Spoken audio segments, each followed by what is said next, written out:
திருட்டு பசங்களா? அதாவது ரெண்டு திருடன் இருக்கான். நான் சொல்லிடுறேன். ஒரு திருடன் பசிக்காக உங்க வீட்டில் நீங்க எங்க ஊருக்கு போயிட்டீங்கன்னா கரண்ட் லைட் எல்லாம் ஆஃப் பண்ணிட்டு வந்து 10,000 ரூபாய் காசு எடுத்துட்டு அப்பாடா நமக்கு ஏதோ அடுத்த 10 நாளைக்கு பொழப்பு கிடைச்சுன்னு ஓடிடுவான். அவன் நல்ல திருடன். திருடனே ரெண்டு பேர் சொல்லிடுறேன். இன்னொரு திருடன் திமுக காரன். உன் மகனை மட்டும் துணை முதலமைச்சர் ஆகிட்ட, படிக்கவே தெரியாத உன் பிள்ளைய, அரசியலே தெரியாத உன் பிள்ளைய, கணக்கே தெரியாத உன் பிள்ளைய இன்னைக்கு வந்து துணை முதலமைச்சர் ஆகிட்ட. இன்னொரு உன் பேர குழந்தைய ரெட் ஜெயின் முதலாளி ஆக்கி ஒரு பெரிய நடிகர்கள் வச்சு 1000 கோடி ரூபாய் படம் எடுத்துக்கிட்டு ஊழல் பணத்தை வச்சு உன் குடும்பத்தை மட்டும் செட்டில் பண்ணிட்ட. நீங்க வந்து விஜய் அவர்களை வந்து அதிகமா திட்டுறதில்ல, அதிகமா பேசுறதில்ல, உங்களை கடுமையா விமர்சிக்கிறாரு. உடனே ரொம்ப நல்ல புள்ள மாதிரியாம். நான் வந்து யாரையும் விமர்சிக்கலாம் மாட்டேன், ஸ்ட்ரெயிட்டா கொலை தான் பண்ணுவேன், அமைதியா இருப்பேன். இந்த பழைய படத்துல வில்லுங்க இருப்பாங்க பாத்தீங்களா, அப்படியே குவைட்டா இருப்பாங்க. அந்த அமாவாசை படத்துல அமைதி பாட சத்யராஜ் இருப்பாரு. டேய் மணியா, கொளுத்துறது கொளுத்து, சத்தமா கொளுத்து, வெள்ளை சட்டை வெள்ளை வேட்டி போட்டுக்கிட்டு, மணிங்கிறதா பக்கத்துல செந்தில் பாலாஜி. டேய் மணி, கூட்டம் கூடும், போலீஸ் ஓடிடுவாங்க, அடி தலைவரை ஓட வையே அப்படின்னு நினைச்சு பண்ண திட்டம். கரூர்ல நம்மளுடைய 41 உறவுகளை இழந்து எஸ்ஓபியை போட்டு தலைவரை முடக்குனாங்க.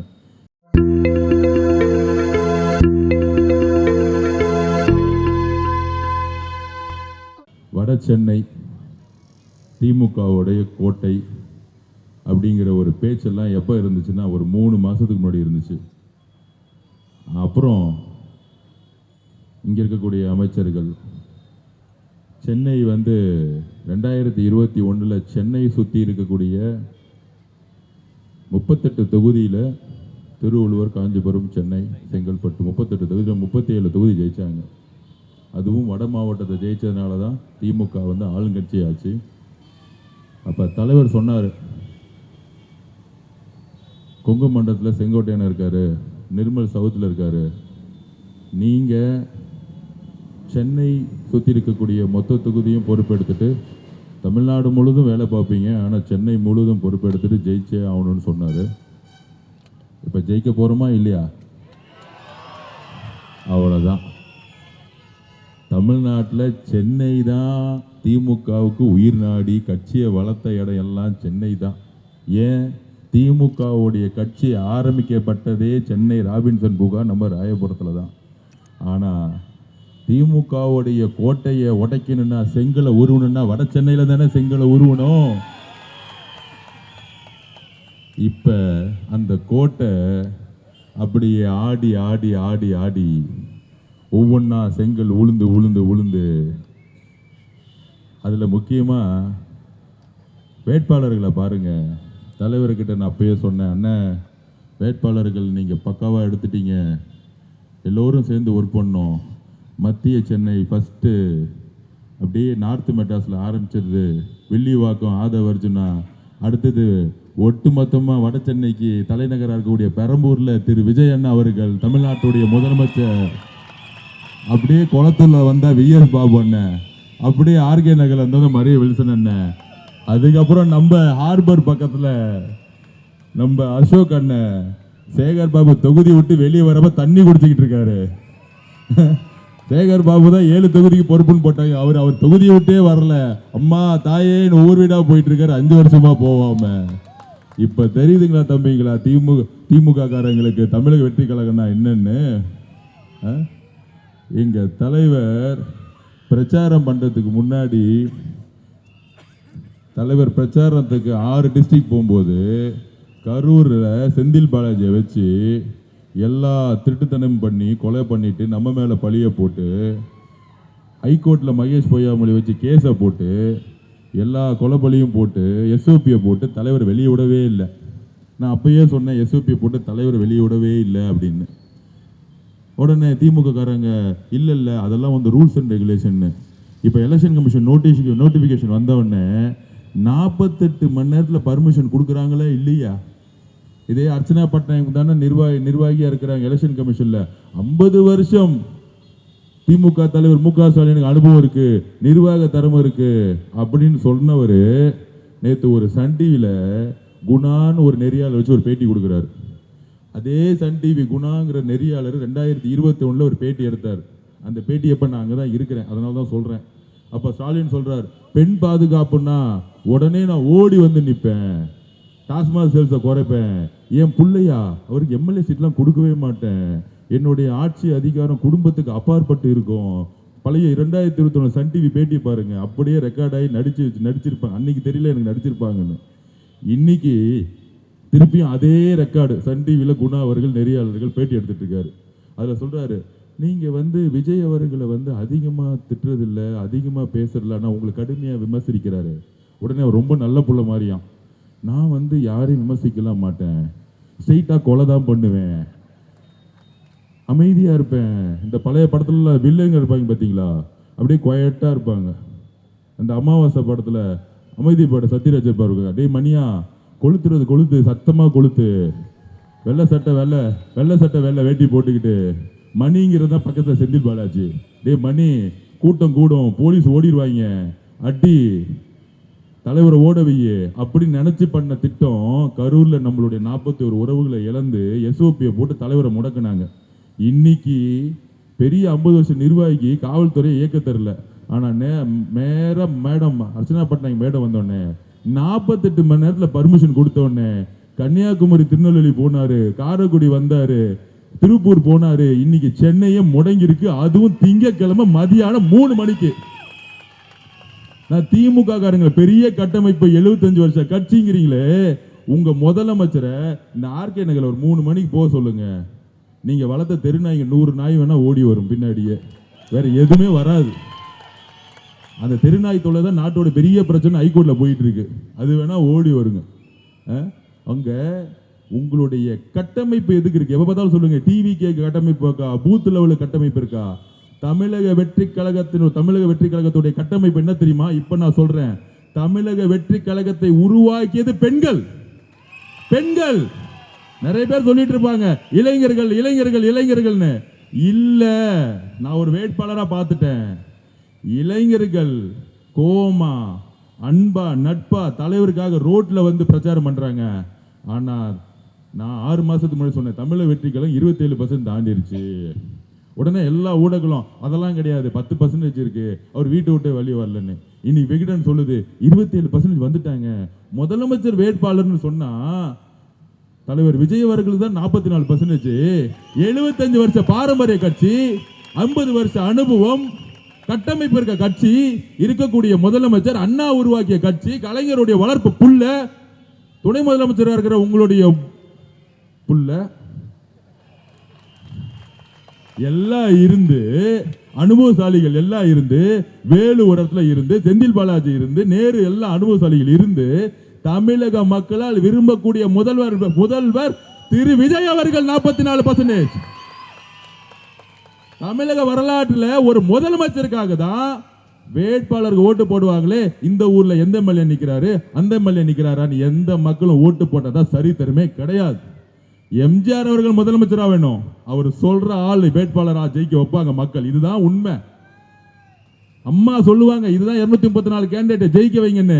ஏன்னா புரட்சி தலைவி அம்மா வரணும்னு நினைச்சு ஓட்டு போடுவாங்க. எம்எல்ஏ தப்பு பண்ணா மேல இருந்து எடுத்து டிஸ்மிஸ் ஆர்டர் வரும். தமிழக வெற்றி கழகத்துல இருக்கக்கூடிய வேட்பாளர்கள் பாருங்க, ராயபுரத்துல ஆட்டோ ஓட்டின ஒரு அண்ணனை தூக்கி இன்னைக்கு வேட்பாளராக போட்டிருக்காரு. தைரியம் வேணும், இதுக்கு ஒரு தைரியம் வேணும். உங்க கட்சி அறிவாத்துல உட்கார்ந்துட்டு அறிவு இருக்கிறவங்க சீட்டு கொடுத்தீங்க, 30 கோடி ரூபாய் இருந்தா சீட்டு கொடுத்துருக்கீங்க, இல்லைன்னா எம்எல்ஏ பையனுக்கு இல்ல மினிஸ்டர் பையனுக்கு சீட்டு கொடுத்துருக்கீங்க. இதுதான் உங்களுடைய பண்ணையார் கட்சி. அண்ணா உருவாக்கிய கட்சி எப்ப 67 பண்ணையார்களை ஒழிக்கிறதுக்காக கட்சி உருவாக்கினார். ஆனா இன்னைக்கு அதே திமுக பண்ணையாருக்கான மன்னராட்சி உருவாக்கி இருக்கு. அதனாலதான் இன்னைக்கு தமிழக மக்கள் அதுவும் எங்க விளையாண்டுட்டாங்க, தாய்மார்கள் பாசத்துல நம்பிக்கையில உறவுல நம்ம தலைவர் அண்ணன் விஜய் அவர்கள் கரெக்டா போய் உட்கார்ந்துக்கிட்டார், நெஞ்சில உட்கார்ந்துக்கிட்டார். போய் நீ 5000 ரூபாய் கொடு இல்ல சேலை கொடு, எங்க அம்மாக்களை தாய்மார்கள் வாங்கிக்குவாங்க. திருட்டு பசங்களா? அதாவது 2 திருடன் இருக்கான். நான் சொல்லிடுறேன், ஒரு திருடன் பசிக்காக உங்க வீட்டுல நீங்க ஊருக்கு போயிட்டீங்கன்னா கரண்ட் லைட் எல்லாம் ஆஃப் பண்ணிட்டு 10,000 ரூபாய் காசு எடுத்துட்டு, அப்பாடா நமக்கு ஏதோ அடுத்த 10 நாளைக்கு பொழப்பு கிடைச்சுன்னு ஓடிடுவான். அவன் நல்ல திருடன். திருடனே 2 பேர் சொல்லிடுறேன். இன்னொரு திருடன் திமுக காரன். இப்ப மரிய வில்சன் அரசியல் சொல்லி கொடுத்துறேன். 22ஆம் தேதி நைட்டு எலக்ட்ரிசிட்டி டிபார்ட்மெண்ட்ல எல்லா ஏசியும் கரெக்ட் பண்ணி வச்சிருப்பாங்க காசு கொடுத்து. கரெக்டா 10 மணி கரண்ட் ஆஃப் பண்ணிடுவாங்க, பகுதியே கரண்ட் ஆஃப் பண்ணிடுவாங்க. அது லாஸ்ட் ரவுண்டு வரும். இப்படிதான் கரண்ட் ஆஃப் பண்ணிட்டு திடீர்னு ஒரு திருட்டு கூட்டம் வந்து காசை கொடுத்துட்டு போயிட்டே இருப்பாங்க. அதாவது திருடுறவன் காசு எடுக்க வரான், திமுக காரன் காசு கொடுக்கறதுக்கு திருட மாதிரி வருவான். அவ்வளவுதான், 2 பேருக்குள்ள வித்தியாசம். திமுக காரன் திருடனுக்கும் உண்மையான திருடனுக்கு என்ன வித்தியாசம்னா, அவன் வயிற்று பொழுப்புக்காக தருவான். இவன் 5 வருஷமா எல்லா துறையிலும் கொள்ளடிச்சு அது 5000 ரூபாய் எடுத்துட்டு வந்து தன்னுடைய மருமக சபரிஷ் தான் அதுக்கு ஒட்டுமொத்த ஏஜென்ட். அவரு ஒரு பெரிய அறிவாளியா, தேர்தல் அறிவாளியா. என்ன ஒவ்வொரு தொகுதிக்கு 20 கோடி, அதுல வந்து கூட்டணி உருவாக்கணும். கூட்டணியை போய் டெல்லியில போய் உருவாக்கிட்டு வந்தாராம். ராகுல் காந்தி சார் இன்னைக்கு தரமா சம்பவம் பண்ணார். என்ன சம்பவம் பண்ணாரு? எல்லா கூட்டணி மீட்டிங்லயும் முக ஸ்டாலின் என் பக்கமே வந்துடக்கூடாது, அவர் அப்படியே போக சொல்லிடு. என்ன கூட்டணி பாத்தீங்களா? கூட்டணி 26 கட்சி கூட்டணி எப்படி இருக்கு? ராகுல் காந்தி சார், திமுக காரங்களாம் வராதிங்க என் பக்கமே. ஏதோ எங்க அம்மா பாவம் கஷ்டப்பட்டு முடிவு பண்ணிட்டாங்க, ஏதோ கூட்டணி வச்சாச்சு. ஆனா எனக்கு மத சார்பற்ற கொள்கை பிடிக்கும், அதே நேரத்தில் திருட்டு கூட்டம் பிடிக்கவே பிடிக்காது. அதனால முக ஸ்டாலின் ஐயா அவர்களே, என்னுடைய பிரச்சாரத்துக்கு வரவே வராதிங்க. அதுக்கப்புறம் உங்க புள்ள 3ஆம் கலைஞர் இந்த ஏரியா பக்கமே கொண்டு வந்து விட்டுறாதீங்க. இது யார் சொன்னது? திரு ராகுல் காந்தி அவர்களுடைய பிரச்சாரத்தில் பாருங்க, யாருமே கிடையாது. ஒரு டிக்கெட் சுத்திட்டு இருந்தாங்க, செல்வ பெருதுகைன்னு. பாவம், அவர் ஒண்ணு பேச இவர் ஒண்ணு இங்கிலீஷ் சொல்ல, ஒட்டுமொத்த காங்கிரஸே குழம்பி போய் உட்காந்துட்டு இருக்கு. என்னடா கூட்டணின்னு இப்ப தெரியுதா? இந்த 26 கட்சி கூட்டணி, அதுக்கப்புறம் பிஜேபி தலைமையிலான இன்னொரு 10 கட்சி கூட்டணி, ஒண்ணுமே நடக்காது. இந்த தேர்தல்ல நான் திருப்பியும் சொல்றேன், இளைஞர்கள் கட்சின்னு ஆல் இந்தியா நியூஸ் சொன்னுச்சு. நான் அப்பயே சொன்னேன், இந்தியா டுடே ரிப்போர்ட்ல, இந்தியா டுடே மீட்டிங்ல சொன்னேன், நீங்க தப்பா கால்குலேஷன் பண்ணிட்டு இருக்கீங்க. இளைஞர்கள் ரோட்ல வந்து பிரச்சாரம் பண்ணிட்டு இருக்கீங்கன்னா இளைஞர்கள் கட்சிக்கிறீங்க. அமைதி புரட்சி, மௌன புரட்சி யார் பண்ணுவாங்கன்னா எங்களுடைய தாய்மார்கள், எங்களுடைய பெண்கள், எங்களுடைய சகோதரிகள், என்னுடைய அக்காக்கள். அவன் வீட்டை உட்காந்து பார்த்துட்டு இருக்காங்க. எதுக்காக? 25,000 கோடி ரூபாய் சேல்ஸ் இந்த டாஸ்மார்க் நீங்க 60,000 கோடி ரூபாய் இருக்கு. அது இயக்குறது யாரு? திமுகவுடைய நிறுவனங்கள். 5 வருஷத்துக்கு முன்னாடி கஞ்சா இருந்துச்சா? எங்கேயாச்சும் பார்த்திருப்பீங்களா? இன்னைக்கு தெருக்கு தெரு கஞ்சா, போதை எல்லாம் இருக்கு.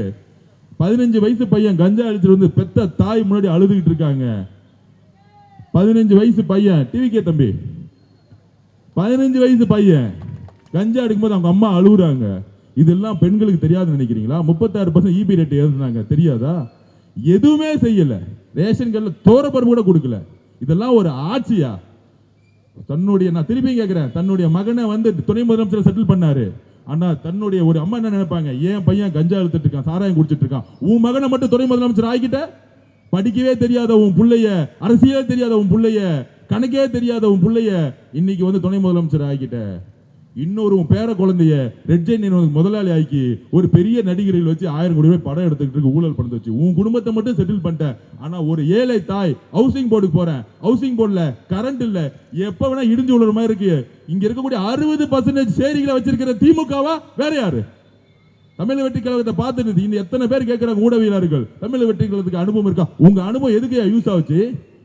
உன்னுடைய அமைச்சரோட அனுபவம், சேகர் பாபு அனுபவம், இங்க இருக்க ஹவுசிங் போர்டை தூக்கிட்டு, சேரிகளை தூக்கிட்டு, குடிசைகளை தூக்கிட்டு நாங்க ஒரு நல்ல வீடு கட்டி கொடுத்தோம். இதுதான் அனுபவம், இதுதான் அனுபவம்.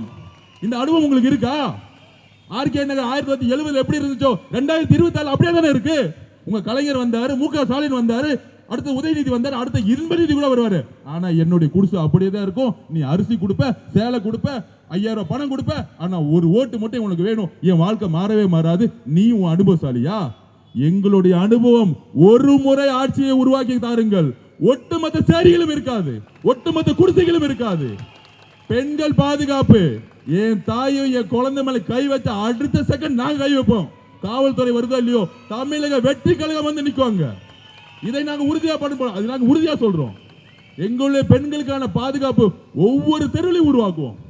அதுக்கு இங்க இருக்கக்கூடிய தலைவர்களால் உருவாக்கப்பட்ட, சொல்லப்பட்ட மரிய வில்சன் அவர்கள் உங்களுடைய மகனா வந்து இங்க நிற்பார். ஒவ்வொரு பிரதிநிதிகள் அமைச்சிருக்காரு. தவறு செய்தால் யாரா இருந்தாலும் தலைவர்கள் தூக்கி எறிஞ்சிட்டு போயிட்டே இருப்பாரு. ஒன்லி தலைவர்கிட்ட நல்ல பேர் வாங்கினா யாருமே வாங்க முடியும்? செயல்படுபவர்களால் தான் தலைவர்களிடம் நல்ல பேர் வாங்க முடியும். எழுதி கொள்ளுங்கள்.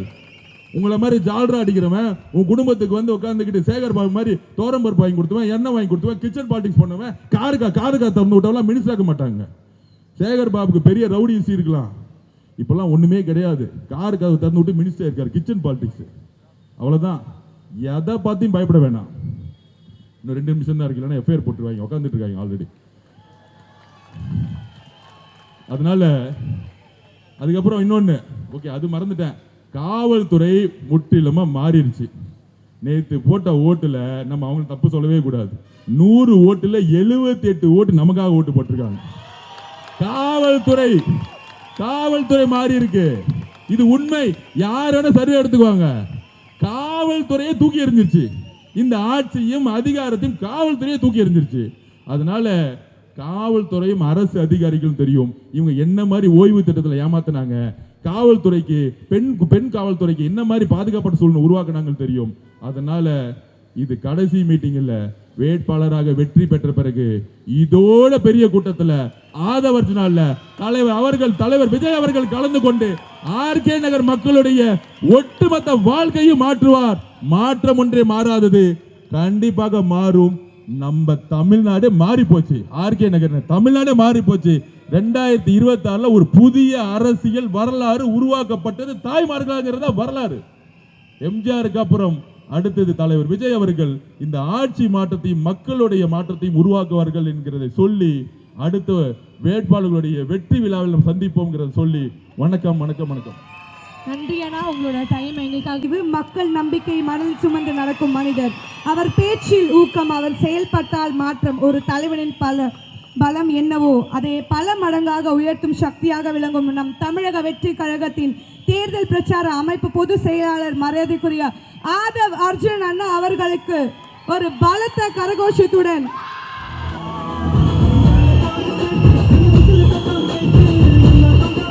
தலைமை உரை வழங்க அன்போடு அழைக்கிறோம்.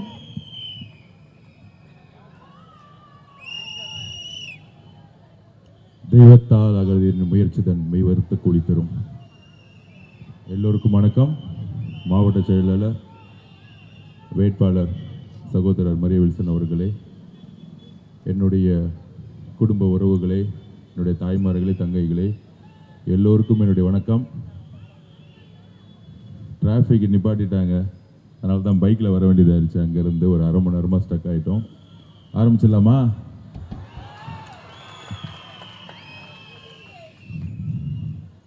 வட சென்னை திமுகவுடைய கோட்டை அப்படிங்கிற ஒரு பேச்செல்லாம் எப்போ இருந்துச்சுன்னா ஒரு 3 மாதத்துக்கு முன்னாடி இருந்துச்சு.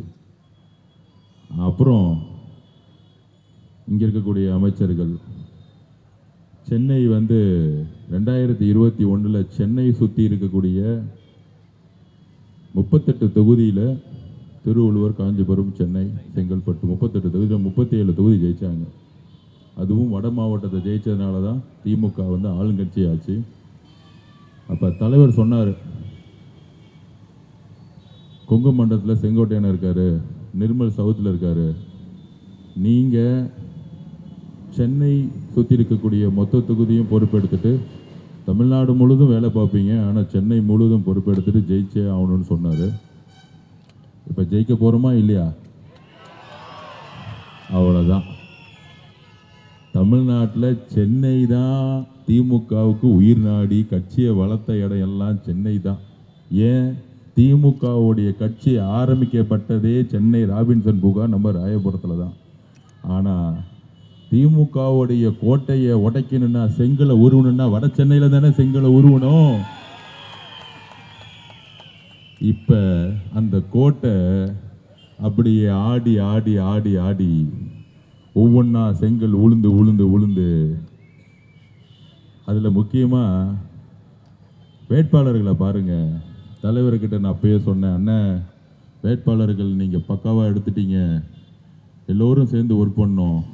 மத்திய சென்னை ஃபஸ்ட்டு அப்படியே நார்த் மெட்ராஸில் ஆரம்பிச்சிருது, வில்லிவாக்கம், ஆதவர்ஜுனா, அடுத்தது ஒட்டுமொத்தமாக வட சென்னைக்கு தலைநகராக இருக்கக்கூடிய பெரம்பூரில் திரு விஜய் அண்ணா அவர்கள், தமிழ்நாட்டுடைய முதலமைச்சர், அப்படியே குளத்தூரில் வந்தால் விஎஸ் பாபு அண்ணன், அப்படியே ஆர்கே நகரில் இருந்தால் மரிய வில்சன் அண்ணன், அதுக்கப்புறம் நம்ம ஹார்பர் பக்கத்தில் நம்ம அசோக் அண்ணன், சேகர் பாபு தொகுதி விட்டு வெளியே வரப்ப தண்ணி குடிச்சிக்கிட்டு இருக்காரு. சேகர் பாபு தான் 7 தொகுதிக்கு பொறுப்புன்னு போட்டாங்க. அவர் தொகுதியை விட்டே வரல, அம்மா தாயேன்னு ஊர் வீடாக போயிட்டு இருக்காரு 5 வருஷமா போவாம. இப்ப தெரியுதுங்களா தம்பிங்களா திமுக காரங்களுக்கு தமிழக வெற்றி கழகம்னா என்னன்னு? எங்க தலைவர் பிரச்சாரம் பண்றதுக்கு முன்னாடி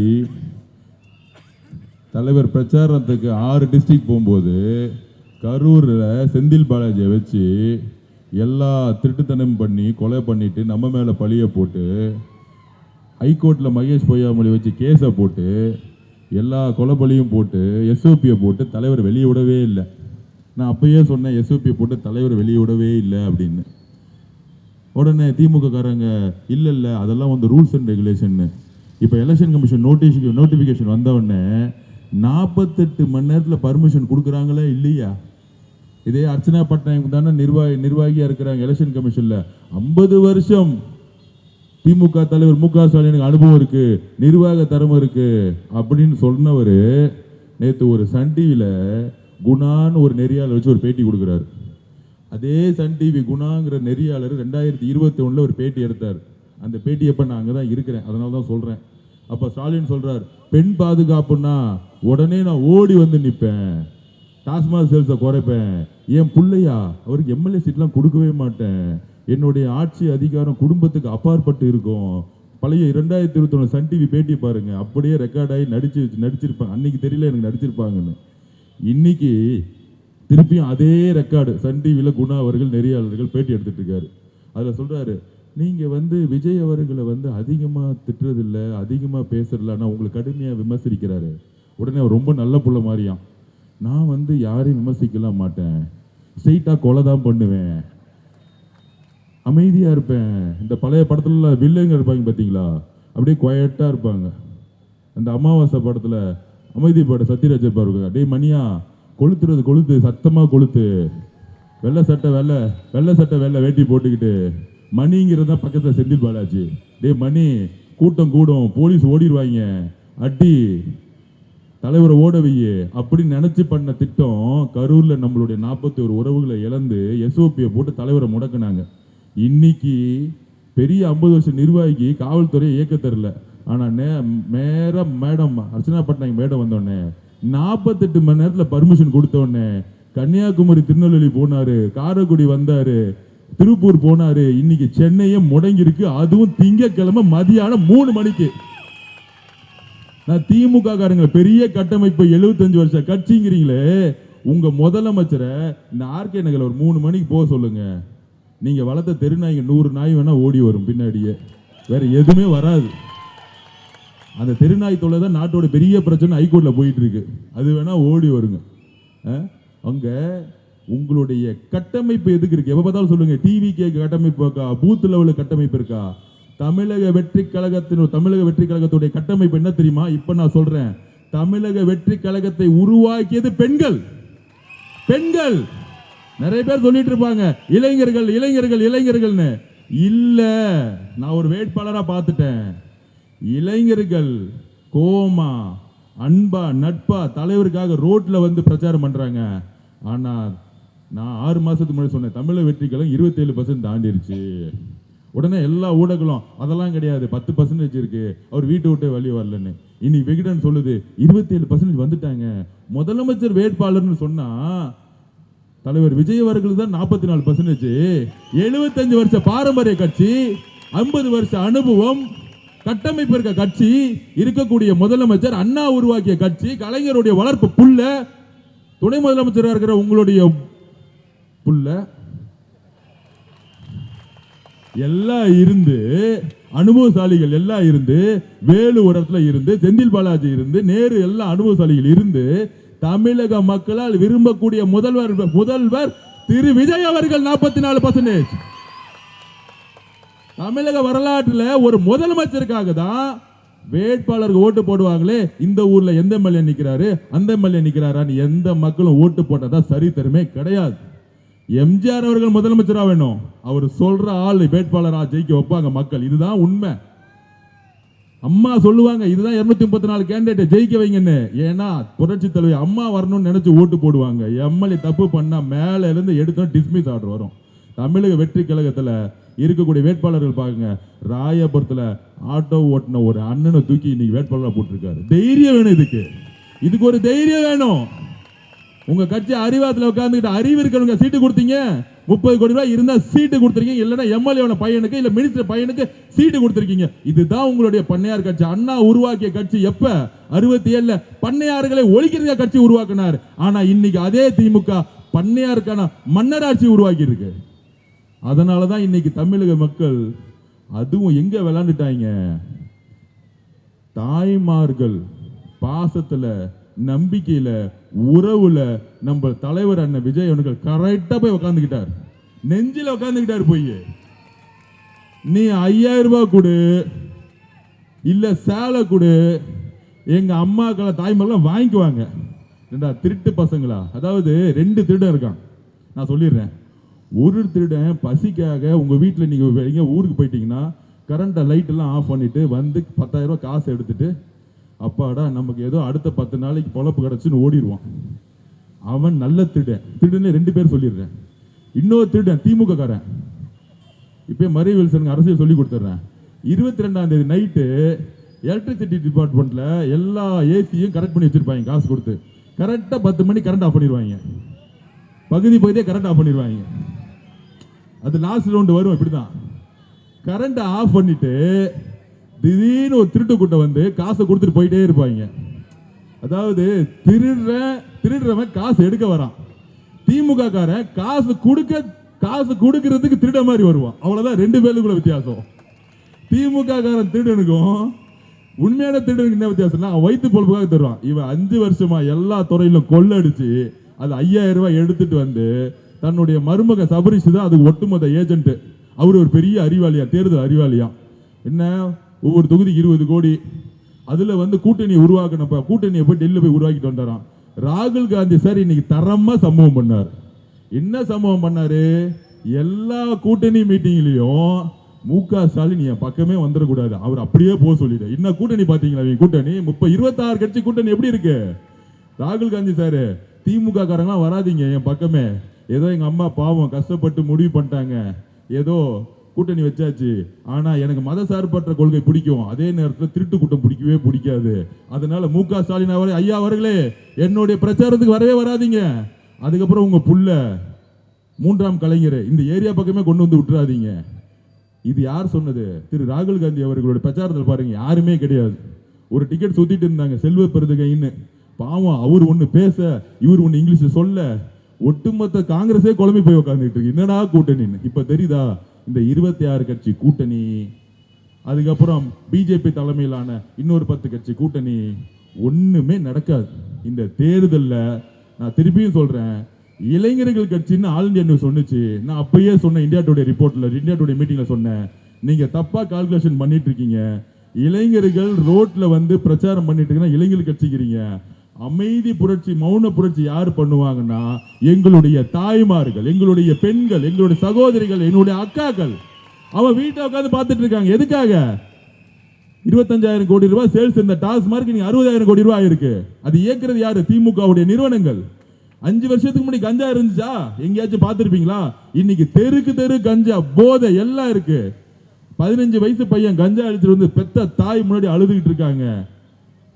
15 வயசு பையன், டிவிக்கே தம்பி, 15 வயசு பையன் கஞ்சா அடிக்கும்போது அவங்க அம்மா அழுகுறாங்க. இதெல்லாம் பெண்களுக்கு தெரியாதுன்னு நினைக்கிறீங்களா? 36% ஈபி ரேட் ஏறுனாங்க, தெரியாதா? எதுவுமே செய்யல. ரேஷன் கார்டுல தோரப்பருப்பு கூட கொடுக்கல. இதெல்லாம் ஒரு ஆட்சியா? தன்னுடைய, நான் திருப்பி கேட்கிறேன், தன்னுடைய மகனை வந்து துணை முதலமைச்சர் செட்டில் பண்ணாரு. ஆனா தன்னுடைய ஒரு அம்மா என்ன நினைப்பாங்க? ஏன் பையன் கஞ்சா எடுத்துட்டு இருக்கான், சாராயம் குடிச்சிட்டு இருக்கான், உன் மகனை மட்டும் துணை முதலமைச்சர் ஆகிட்ட, படிக்கவே தெரியாத உன் புள்ளைய, அரசியலே தெரியாத உன் புள்ளைய, கணக்கே தெரியாத உன் புள்ளைய இன்னைக்கு வந்து துணை முதலமைச்சர் ஆகிட்ட. இன்னொரு உன் பேர குழந்தைய ரெட் ஜெயின் முதலாளி ஆக்கி ஒரு பெரிய நடிகர்கள் வச்சு 1000 கோடி ரூபாய் படம் எடுத்துக்கிட்டு ஊழல் பண்ணி வச்சு உன் குடும்பத்தை மட்டும் செட்டில் பண்ணிட்டேன். ஆனா ஒரு ஏழை தாய் ஹவுசிங் போர்டுக்கு போறேன், ஹவுசிங் போர்டுல கரண்ட் இல்ல, எப்ப வேணா இடிஞ்சு விழுற மாதிரி இருக்கு. இங்க இருக்கக்கூடிய 60% சேரிகளை வச்சிருக்கிற திமுகவா வேற யாரு? தமிழ் வெற்றி கழகத்தை பார்த்துட்டு இந்த எத்தனை பேர் கேட்கிறாங்க ஊடகவியலாளர்கள், தமிழ் வெற்றி கழகத்துக்கு அனுபவம் இருக்கா? உங்க அனுபவம் எதுக்கு யூஸ் ஆச்சு? உன்னுடைய அமைச்சரோட அனுபவம், சேகர் பாபு அனுபவம், இங்க இருக்க ஹவுசிங் போர்டை தூக்கிட்டு, சேரிகளை தூக்கிட்டு, குடிசைகளை தூக்கிட்டு நாங்க ஒரு நல்ல வீடு கட்டி கொடுத்தோம். இதுதான் அனுபவம், இதுதான் அனுபவம். இந்த அனுபவம் உங்களுக்கு இருக்கா? ஆர்கே நகர் 1970 எப்படி இருந்துச்சோ 2024 அப்படியே தானே இருக்கு. உங்க கலைஞர் வந்தாரு, முக ஸ்டாலின் வந்தாரு, அடுத்து உதயநிதி வந்தார், அடுத்த இன்பநிதி கூட வருவாரு. ஆனா என்னுடைய குடிசை அப்படியே தான் இருக்கும். நீ அரிசி கொடுப்ப, சேலை கொடுப்ப, 5000 ரூபாய் பணம் கொடுப்ப, ஆனா ஒரு ஓட்டு மட்டும் உனக்கு வேணும். என் வாழ்க்கை மாறவே மாறாது. நீ உன் அனுபவசாலியா? எங்களுடைய அனுபவம், ஒரு முறை ஆட்சியை உருவாக்கி தாருங்கள். ஒட்டுமொத்த சேரிகளும் இருக்காது, ஒட்டுமொத்த குடிசைகளும் இருக்காது. பெண்கள் பாதுகாப்பு, என் தாயும் என் குழந்தை மேல கை வச்ச அடுத்த செகண்ட் நாங்க கை வைப்போம்.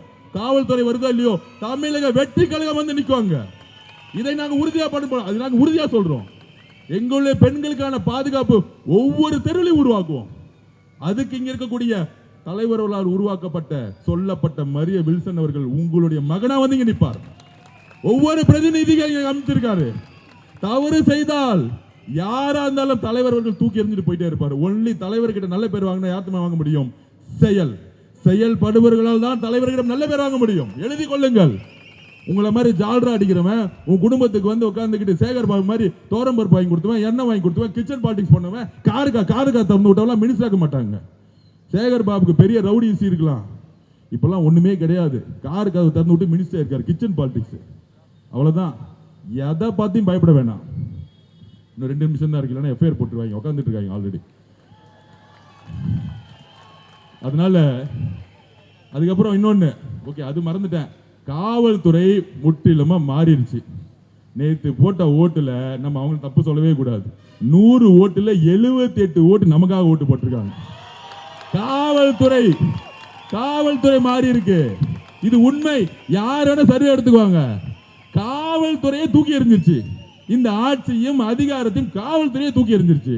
அதனால காவல்துறையும் அரசு அதிகாரிகளும் தெரியும் இவங்க என்ன மாதிரி ஓய்வு திட்டத்தில் ஏமாத்தினாங்க, காவல்துறைக்கு பெண் காவல்துறைக்கு என்ன மாதிரி பாதுகாப்பு சூழ்நிலை உருவாக்குனாங்க தெரியும். அதனால இது கடைசி மீட்டிங் இல்ல, வேட்பாளராக வெற்றி பெற்ற பிறகு இதோட பெரிய கூட்டத்தில் ஆதவர்ஜினால தலைவர் விஜய் அவர்கள் கலந்து கொண்டு ஆர்கே நகர் மக்களுடைய ஒட்டுமொத்த வாழ்க்கையும் மாற்றுவார். மாற்றம் ஒன்றே மாறாதது, கண்டிப்பாக மாறும். நம்ம தமிழ்நாடு மாறி போச்சு. ஆர்கே நகர் தமிழ்நாடு மாறி போச்சு. 2026 ஒரு புதிய அரசியல் வரலாறு உருவாக்கப்பட்டது. தாய்மார்களாக வரலாறு. எம்ஜிஆருக்கு அப்புறம் அடுத்தது தலைவர் விஜய் அவர்கள் இந்த ஆட்சி மாற்றத்தையும் மக்களுடைய மாற்றத்தையும் உருவாக்குவார்கள் என்கிறதை சொல்லி அடுத்த வேட்பாளர்களுடைய வெற்றி விழாவில் சந்திப்போம் சொல்லி வணக்கம்.